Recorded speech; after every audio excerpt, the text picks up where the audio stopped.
Most people think the next decade will belong to the smartest person in the room, the fastest worker, or the loudest voice online. That sounds true at first, but there is a harder truth hiding under it. A lot of smart people are slowly damaging their future without even seeing it. They are not failing because they have no talent. They are failing because they have no protection. They have no moat. They wake up, check the phone, answer other people's needs, do work they do not fully control, spend money to feel better, and fall asleep feeling behind. It looks normal. It looks productive, but normal is not always safe. And in the next decade, people with no moat will get pushed around by every trend, every tool, every crisis, and every new fear. That is the part many people do not want to face. You can be hardworking and still be easy to replace. You can be busy all day and still build nothing that protects your future. You can earn more money and still live with more stress. You can know a lot and still make weak choices because your mind is tired, your habits are soft, and your life has no buffer. This is why so many adults feel like they are running hard and staying in the same place. The world keeps moving, but inside they feel stuck. They're doing more, yet trusting themselves less. If that feels personal, it is because it is. Many people are not lazy, they are drained, they are not careless, they are distracted, they are not weak in some dramatic way. They are slowly worn down by small things that look harmless. A late night scrolling, a morning started in a rush, a paycheck gone before the month is over, a promise to begin next week, a skill they said they would learn but never touched, a hard talk they keep avoiding, a quiet fear that life is passing and they are still not becoming who they thought they would be. And this is why the idea of a moat matters so much now. Long ago, a moat was simple. A castle had water around it so enemies could not easily get in. In business, the word later meant something that protected a company from rivals, something hard to copy, something that gave it strength over time. But now the idea goes deeper than business. In the modern world, your moat is anything that protects your value, your peace, your choices, and your future. It is what keeps you from being pulled apart by noise, pressure, and short-term thinking. It is what makes your progress harder to steal and harder to destroy. The next decade will not be won by people who chase every shiny thing. It will be won by people who build protection around what matters. That protection may not look exciting. It may not get applause right away. It may even look boring from the outside. But boring things often save lives. A strong roof is boring until the storm comes. Savings are boring until work gets shaky. A calm mind is boring until everyone around you starts making bad decisions. A trusted name is boring until doors begin to open quietly. A moat is not flashy. That's exactly why most people miss it. The real danger today is not only competition, it is exposure. Too many people live open to everything, open to distraction, open to pressure, open to lifestyle creep, open to trends they do not understand, open to the opinions of strangers, open to panic when the world shifts. They have no filter, no stable center, and no long view. So they keep reacting. And a reactive life always feels urgent, but rarely becomes powerful. What follows from that is painful. When you have no moat, every setback feels bigger than it should. A bad month feels like a personal collapse. A new tool feels like a threat. A mistake at work feels like your whole future is at risk. A little debt becomes a big cage. One weak habit opens the door to 5 more. You start making choices not from wisdom, but from pressure, and pressure is a terrible teacher. It makes short-term comfort feel more important than long-term freedom. That is why the strongest people in the next decade may not be the people with the best image. They may be the people with the best protection. The ones who can still think when others panic. The ones who can still focus when others scatter. The ones who can still wait when others rush. The ones who can still say no when others feel forced to say yes. The ones who build slowly, quietly, and deeply enough that their life does not fall apart every time the world gets noisy. One modern moat begins in a place most people ignore because it feels too simple. It begins with attention. In a distracted world, the ability to hold your focus is becoming rare, and anything rare becomes valuable. Right now, many people cannot stay with one thing for 10 minutes. Well, searching for the phone, checking a message, switching tabs, or chasing some little hit of relief. They think they have an information problem. Most of the time, they have an attention problem. Their mind is so divided that even simple work feels heavy. This sounds small, but it changes everything. A distracted person does not only lose time, they lose depth, they lose memory, they lose quality. They lose the quiet feeling of being fully present in their own life. They read without understanding. They work without real progress. They listen without hearing. They rest without recovering. Even joy gets weaker because the mind never stays still long enough to feel it fully. A person like that may look busy all day, but inside they are scattered, and a scattered mind cannot build a strong future. Most people never notice this part because distraction is now normal. If everyone around you is checking the phone at red lights, during meals, in meetings, in bed, and in the middle of conversations, then constant distraction starts to look harmless. But what looks harmless today becomes expensive later. Every broken hour trains the brain to expect stimulation. Every quick check teaches impatience. Every moment of boredom that gets escaped instead of endured makes deep work harder the next time. Little by little, the mind becomes easier to control from the outside and weaker from the inside. This is where the damage begins. A person may say they want to improve their life, but their attention is rented out all day. They want better income, but they cannot stay with hard learning. They want peace, but they feed the mind with noise from morning to midnight. They want confidence, but they rarely keep promises to themselves because even their own thoughts get interrupted. The problem is no longer only productivity. It becomes self-respect, because when your mind keeps leaving the room, part of you starts to believe you cannot trust yourself. And once that happens, everything gets heavier. Starting feels harder. Finishing feels rare. Even simple routines feel like a fight, not because you are broken, but because your attention has lost its shape. It has become soft. And soft attention creates a soft life. It creates good intentions with weak follow-through. It creates plans with no power. It creates days that disappear before they become anything. But the good news is also simple. If distraction can train your mind in one direction, focus can train it in another. Attention is not fixed. It can be rebuilt, not overnight, not with some magic trick, but through quiet, repeatable acts, doing one task at a time, letting a message wait, reading for longer than is comfortable, working without music sometimes, sitting in silence for a few minutes instead of feeding every restless feeling, protecting the first part of the morning from noise, protecting the last part of the night from nonsense. These things sound small because they are small. That is why they work. A person who can focus in a distracted world has a real moat. They can learn faster because they actually stay with what they study. They can produce better work because they go deeper than surface effort. They make fewer careless mistakes. They think more clearly. They're less easy to manipulate. They can hear their own thoughts again. And that alone gives them an advantage many people will never build, because many people are too entertained to notice what they are losing. Think about a normal evening. One person comes home tired, eats with a screen on, checks the phone every few minutes, watches clips for 2 hours, and tells themselves they needed a break. Another person comes home just as tired, but gives one clean hour to something that matters. Maybe learning a skill, maybe reading with full attention, maybe doing the deep work they keep avoiding, maybe sitting with a notebook and thinking honestly about their life. That 1 hour does not look dramatic, but done over months, it changes income, confidence, identity, and direction. A distracted life leaks power. A focused life stores it. That is why the next decade may reward calm concentration more than raw hustle. The person who can sit still and work deeply will beat the person who is always online but never fully present. The person who can read, think, and decide without constant noise will see things that faster people miss. The person who controls their attention will not need to chase every trend, because they will have enough clarity to choose what matters and ignore what does not. But the real lesson goes deeper than time management. Attention is not only about getting more done, it is about ownership. If you do not own your attention, you do not fully own your life, because whatever holds your attention shapes your thoughts, and whatever shapes your thoughts shapes your days, and whatever shapes your days slowly shapes your future. A moat of attention is really a moat of self-control. It is a quiet wall around your mind.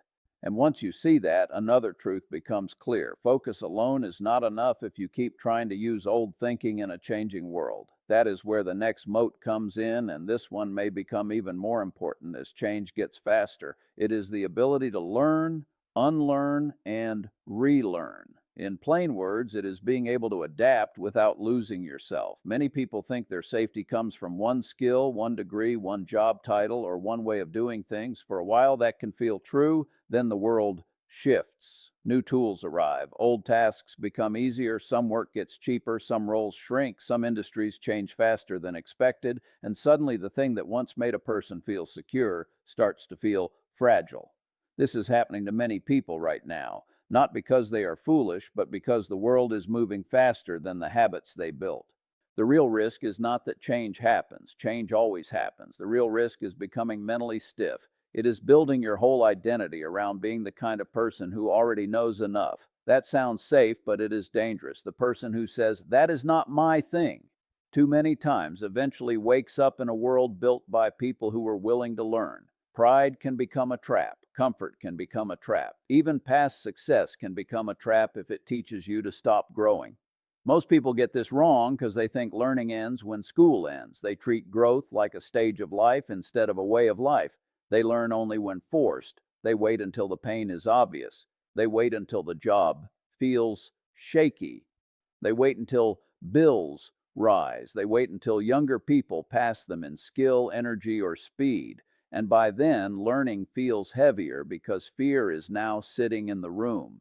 But learning does not have to look dramatic. It can be deeply practical. It can mean reading better books instead of random content. It can mean asking better questions at work. It can mean learning how money really works instead of avoiding the topic. It can mean getting comfortable with tools that seemed confusing at first. It can mean learning how to write clearly, speak clearly, think clearly, and solve problems without panic. It can mean studying the kind of person you need to become, not just the kind of income you want to earn. That sounds small, but it changes everything.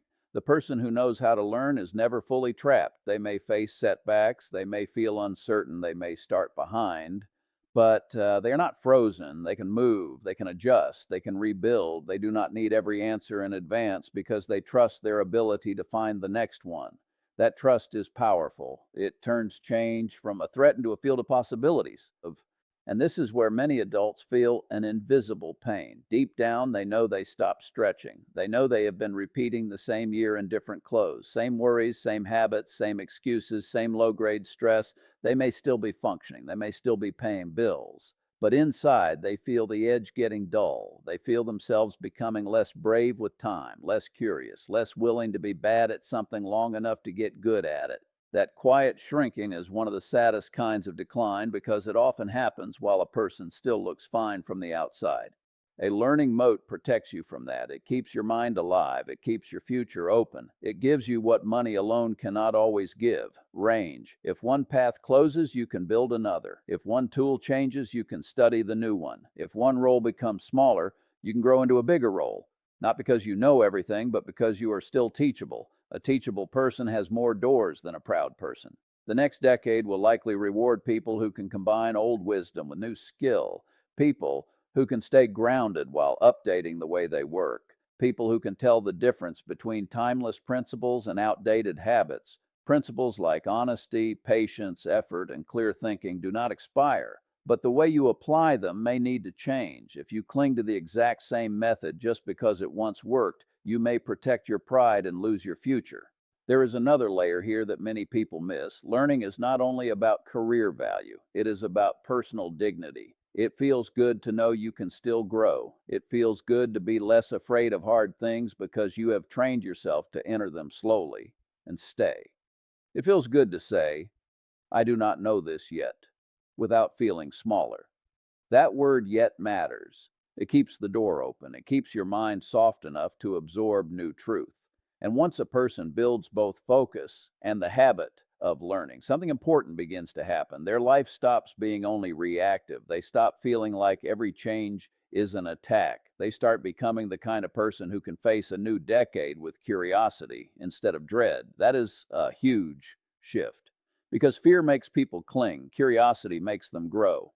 But there is another moat that may become even more valuable as the world fills with noise, speed, and artificial polish. It is trust. In a world where almost anyone can look impressive for a moment, being genuinely trustworthy may become one of the strongest advantages a person can have.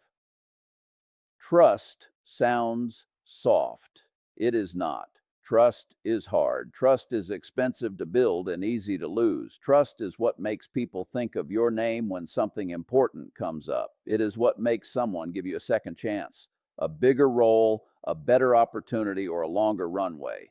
It is what lets your work travel ahead of you before you even enter the room. And in the years ahead, when people are flooded with content, promises, offers, and polished images, they will value trust even more.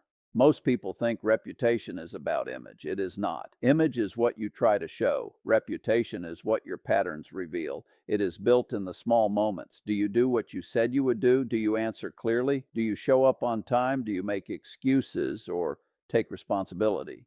Do you keep private things private? Do you treat people well when there is nothing to gain? Do you tell the truth when the truth costs you something? These moments feel ordinary, but together they form a pattern. And people can feel patterns, even when they cannot fully explain them. This is the part most people miss. You do not lose trust only through dramatic failure. You lose it through repeated carelessness, through late replies, broken promises, half-done work, avoided honesty, quiet selfishness, a habit of saying yes too quickly and then delivering too little, a pattern of trying to sound bigger than you are. These things may seem small in the moment, but they leave a trail. And in a connected world, trails matter. Think about work for a second. Who gets more room to grow? Usually, it is not only the loudest person or even the most naturally gifted one. Very often, it is the person others can rely on, the person whose work does not create extra mess, the person who stays calm under pressure, the person who admits mistakes early instead of hiding them, the person who does not need endless follow-up. That kind of reliability is a moat. It protects you because it makes people less willing to let you go and more willing to bring you in. The same is true outside work. Trust changes friendships, money choices, family peace, and self-respect. If you keep your word to other people but break your word to yourself, that will also show up somewhere. You may still function, but inside you will feel divided.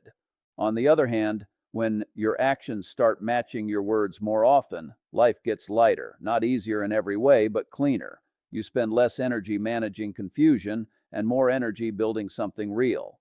And this is where trust becomes more than a social advantage. It becomes an inner advantage. When you act in ways that make you trust yourself, discipline gets stronger. You stop negotiating with every little urge. You stop treating promises like moods. You become less dramatic and more dependable. That kind of self-trust is powerful because it makes effort less emotional. You do the thing because you said you would, not because you feel perfect, not because the moment is inspiring, but because your word has weight now. In the next decade, many people will be able to create polished output. A lot of noise will look impressive at first glance, but very few people will combine skill with trust. Very few will be both capable and steady. Very few will do good work and also be easy to trust under pressure. That gap will matter because when the world gets more uncertain, people do not only search for talent, they search for safety. They search for people whose presence lowers risk. That is why a trusted name can become more valuable than a loud brand. You may not feel this right away. Trust grows slowly. It rarely gives you a quick high, but over years it compounds in quiet ways. One person recommends you, one door opens, one second chance arrives.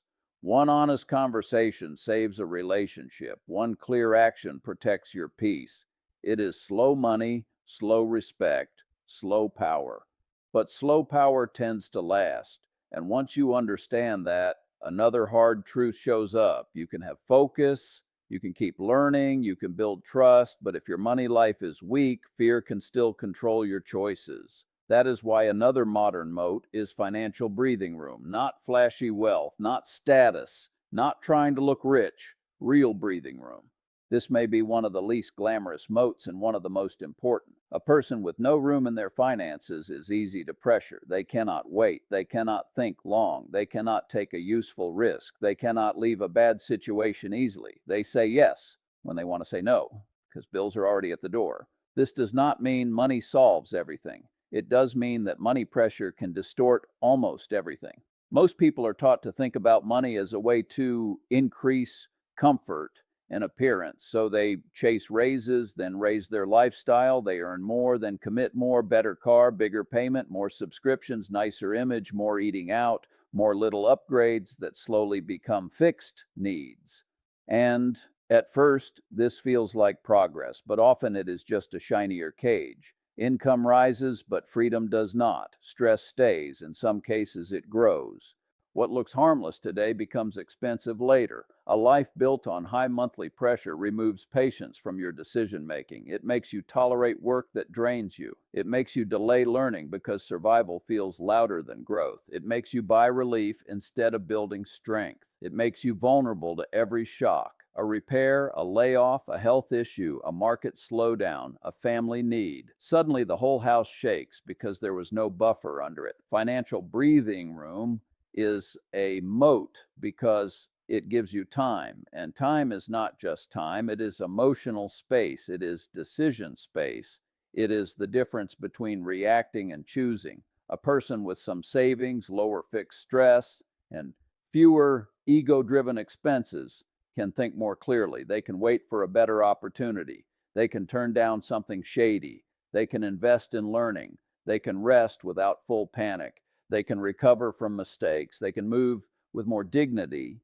This does not require becoming extreme. It does not require pretending money does not matter or joy does not matter. It means understanding the hidden price of always needing more. Every dollar you must earn before you can breathe is a little vote against freedom. Every habit of spending to impress people who are not carrying your stress is a leak in your life. Every choice made to protect an image instead of protect your future has a cost, even if the cost does not show up until later.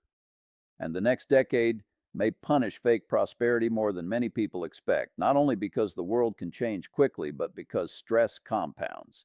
If you live at the edge financially, then every other problem feels heavier. Focus gets harder.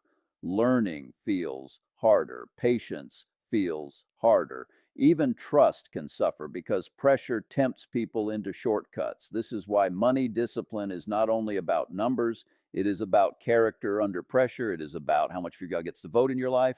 There is something deeply powerful about needing less, not in a sad way, in a strong way. When your life is not built on constant consumption, you become harder to control. You can walk away more easily. You can think more honestly. You can choose value over image. You can build slowly because you are not trying to prove something every month. That kind of simplicity is not weakness. It is quiet power. And this is where many people feel an uncomfortable truth. They do not only want security, they also want to look successful. They want the feeling of having made it, even if the foundation is thin. That is human, but it is dangerous when appearance outruns reality, because image can eat the very money that could have bought peace. And peace is worth more than many of the things people stretch to own. A strong financial moat often looks plain from the outside. It looks like someone who saves before they spend, someone who keeps fixed costs lower than pride would like, someone who learns basic money habits even if they were never taught, someone who sees debt not as normal, but as a serious weight to carry carefully, someone who buys fewer symbols and more time, someone who understands that real wealth is not the ability to spend big for a weekend, it is the ability to stay steady for years. That steady feeling matters. When you know you are not one bad month away from panic, your whole mind changes. You sleep differently, you plan differently, you speak differently, you stop begging life to be easy and start preparing for life to be real. That does not remove pain, but it removes some of the constant fear that turns smart people into desperate people. Now there is another layer to this, maybe the deepest one of all. Even with focus, learning, trust, and financial breathing room, a person can still ruin their future if they cannot master their own emotions. This may be the moat most people talk about the least and need the most. It is emotional control.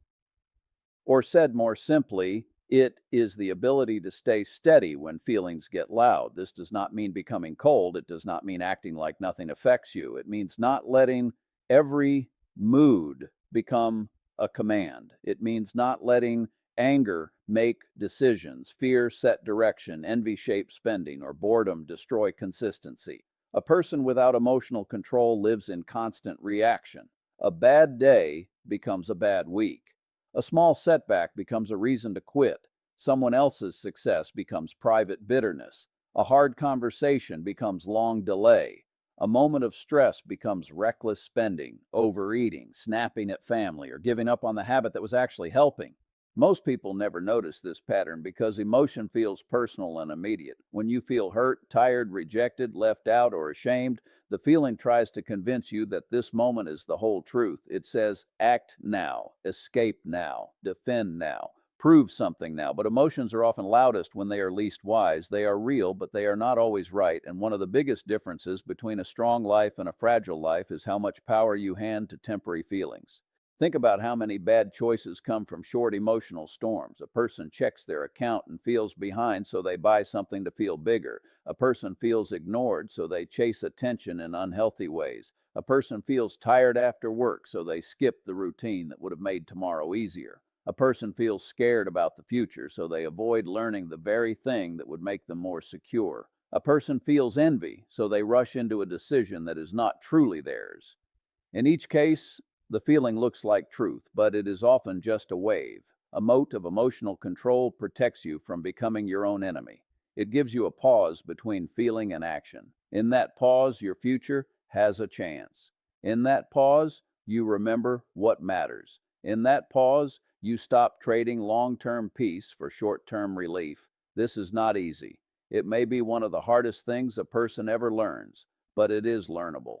Part of emotional control is being honest about your triggers. What kind of stress makes you careless? What kind of praise makes you arrogant? What kind of fear makes you hide? What kind of loneliness makes you reach for cheap comfort? If you never study yourself, life will keep teaching you the same lesson in more painful ways. Self-knowledge is not vanity, it is defense. Another part is learning to be bored without collapsing. This sounds strange, but it matters. So much self-sabotage comes from not being able to sit with ordinary discomfort, the discomfort of saving instead of spending, the discomfort of training when energy is low, the discomfort of reading instead of scrolling, the discomfort of being a beginner, the discomfort of waiting for results. Many people call this boredom. Often it is simply the feeling of growth before the reward arrives. This is why patience is not passive. Patience is emotional strength stretched over time. It is the ability to keep doing the right thing while the outside world gives you little applause. It is the ability to plant without digging the seed up every 2 days, to check if it is working. It is, the ability to let effort stay quiet long enough to turn into results. In the next decade, this may become a huge moat because so many people have been trained to expect quick feedback and quick reward. A patient person sees time differently. They do not ask only what feels good now. They ask, what will this choice grow into? That question alone can save years, because life is often shaped less by dramatic moments and more by repeated directions. A late night can be just a late night, but repeated late nights become fog. A small purchase can be just a small purchase, but repeated emotional spending becomes pressure. A skipped workout can be just a skipped workout, but repeated softness becomes a weaker identity. Patience helps you respect these quiet patterns before they become expensive. And once you build emotional steadiness, something beautiful begins to happen. You stop being so easy to knock off course. You still feel things, you still hurt, you still get tired, but feelings stop running the whole house. You make fewer decisions that your future self has to clean up. You become less dramatic and more powerful, less urgent and more clear, less pulled by the moment and more guided by principle. That word principle matters, because beneath all 5 moats sits one deeper truth. A moat is not really just a tactic, it is a way of living that protects what matters from the weakest parts of human nature. It protects attention from distraction, growth from pride, trust from carelessness, freedom from ego spending, wisdom from emotional storms. When you see it this way, the whole picture changes. These are not separate self-help tricks. They are forms of protection against slow self-destruction. And slow self-destruction is exactly what traps so many people. Not one huge mistake, just years of little leaks, years of weak mornings, noisy minds, reactive spending, shallow learning, broken promises, and emotional decisions, years of living in a way that feels normal because everyone around them is doing some version of the same thing. Then one day they wake up and wonder why they feel behind, why they feel replaceable, why peace feels so far away, why discipline feels like a stranger, why somebody to have moved without asking permission. That is the hidden pain in the title. The next decade is not only about opportunity, it is also about pressure. Pressure on attention, pressure on values, pressure on money, pressure on identity, pressure on truth. The people who do well will not all be the loudest or luckiest. Many will simply be the best protected. They will have built an inner structure that does not fall apart every time the world changes shape. It is worth saying clearly that none of these moats are built in one dramatic weekend. They are built in ordinary hours, in repeated choices that feel almost too small to matter. That is both the hard part and the hopeful part. The hard part is that you cannot fake them for long. The hopeful part is that you do not need perfect conditions to begin. You do not need to become a new person tonight. You need to stop feeding the parts of your life that keep making you weaker. That might mean guarding your morning so your mind is yours before the world enters. It might mean choosing one hard skill and staying with it long enough to become useful. It might mean becoming known as the person who follows through. It might mean lowering the cost of your life so fear has less control. It might mean learning to sit with discomfort without obeying it right away. None of that is flashy, but that is the point. Strong lives are often built from unglamorous decisions repeated with care. Most people want a better outcome without building a stronger structure. They want peace without boundaries, confidence without kept promises, wealth without restraint, respect without reliability, growth without discomfort. But life rarely works that way. The future usually belongs to people who become able to carry it, and becoming able means becoming less fragile. A fragile person can still look successful for a while. They can have style, income, and online approval. But if they are easily distracted, slow to learn, hard to trust, stretched too thin, and ruled by mood, then the shine is dangerous because it hides weakness instead of healing it. And hidden weakness gets expensive when pressure comes. A strong person may not look impressive at first. Their progress may seem slow. Their life may look plain to people who worship speed. But over time, strength tells the truth. It shows up in steady work, cleaner decisions, better relationships, calmer money, and a mind that is not always at war with itself. That kind of person often looks ordinary right before life starts opening in unusual ways. This is why comparison is such a trap. You may look at someone who seems ahead and feel late, but you cannot see their moat from the outside, and you also cannot see where they are exposed. Some people are fast and fragile, some are slow and solid. Time reveals the difference. The next decade will reveal it even more. Many things that seemed powerful will prove thin. Many things that looked boring will prove durable. So if you are feeling behind, do not ask only how to move faster. Ask what is leaking. Ask what owns your attention. Ask what you have stopped learning. Ask whether your word has weight. Ask whether your lifestyle supports freedom or steals it. Ask which emotions keep making decisions for you. And those questions may hurt, but honest pain is better than hidden decline. And do not miss the hope inside all of this. Moats can be built, maybe not instantly, but definitely. A distracted mind can become focused. A stiff mind can become teachable.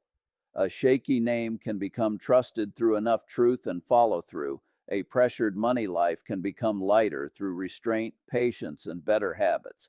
A reactive person can become steadier by learning to pause, reflect, and act from principle instead of impulse. Change is not easy, but it is possible. More possible than many people think. The reason many people never change is not that change is impossible. It is that they keep waiting for a mood to arrive that makes change feel easy. That mood rarely comes. A better life often begins in a less exciting way. It begins when a person gets tired of their own leaks, tired of being controlled by distraction, tired of being financially anxious, tired of saying they will start later, tired of living below their own standards. That kind of tiredness, if used well, can become a turning point because once you truly see the hidden cost, comfort loses some of its charm. You begin to notice how expensive easy choices can become, how one more hour of mindless scrolling steals tomorrow's clarity, how one more act of image spending steals future peace, how one more broken promise weakens your identity, how one more emotional reaction creates another mess to clean up. This awareness is not meant to shame you. It is meant to wake you up. And when people wake up, their life starts changing in ways that are hard to measure at first. They become quieter inside, less desperate, less eager to prove, more willing to build, more willing to wait, more willing to look plain while becoming strong. They stop asking, How do I look successful? And start asking, what would make me hard to break? That question can save a decade. Imagine two futures from this point forward. In one future, nothing really changes. The phone still owns the best part of your attention. Learning stays on the someday list. Your name stays uncertain because your follow through stays uncertain. Money keeps coming in and flowing right back out. Feelings keep making too many decisions. From the outside, life may still move, but inside, the same old stress remains. The same regret grows. The same quiet fear follows you through the years. You become older, not stronger. Now imagine another future, not perfect, not easy, but different. Your attention becomes cleaner. You can sit with one thing and finish it. You keep learning even when pride wants to rest. Your word starts matching your actions more often. Your money life gains some room, and with that room comes a different kind of breath. Your emotions still speak, but they no longer run the whole show. Over time, this changes how you work, how you save, how you speak, how you rest, and how you carry yourself. You're still human, but now you are becoming solid.